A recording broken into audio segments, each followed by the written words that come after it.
رمضان المبارک کا یہ آخری دن ہے اور اس آخری دن کے وقوع کے بارے میں ہر سال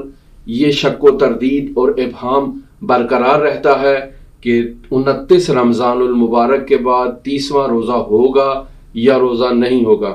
اور روزے کے آغاز اور روزے کے اختتام کا معیار جو روایات میں بیان کیا گیا ہے وہ رؤیت ہلال ہے۔ یعنی واضح طور پر حضرات اہل بیت علیہ الصلوۃ والسلام کی نورانی احادیث میں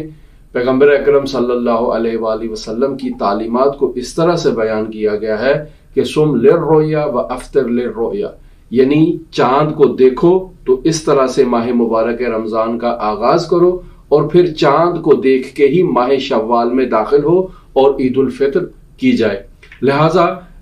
تقویموں میں، کیلنڈروں میں جو تاریخیں لکھی جاتی ہیں ان کا اعتبار اس وقت تک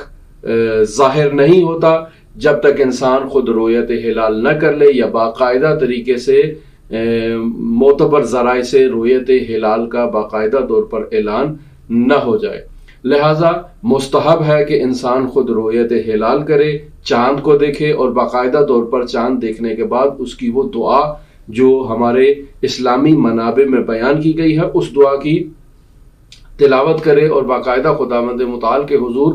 شکر کرے کہ اس نے اس خداوند متعال کی پاک ذات نے اس کو یہ موقع دیا کہ وہ رمضان المبارک کے مہینے میں داخل ہوا، اور پھر خدا ہی نے اس کو یہ توفیق دی کہ اس نے اس ماہ مبارک رمضان کے مکمل روزے رکھے، خداوند متعال کی تسبیح و تقدیس کی، عبادت کی، اور اب وہ ایک نئے مہینے میں نئی زندگی کے ساتھ داخل ہو رہا ہے پاک و پاکیزہ حالت میں۔ لہٰذا اسے یہ خیال رکھنا ہے کہ اپنی آئندہ زندگی میں وہ گناہوں سے اجتناب کرے، خداوند متعال کی طرف سے حرام کیے گئے امور سے اجتناب کرے اور خداوند متعال کی طرف سے واجب کیے گئے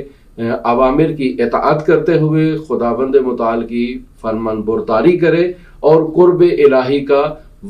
ذریعہ بنے، خداوند متعال کے قریب ہو۔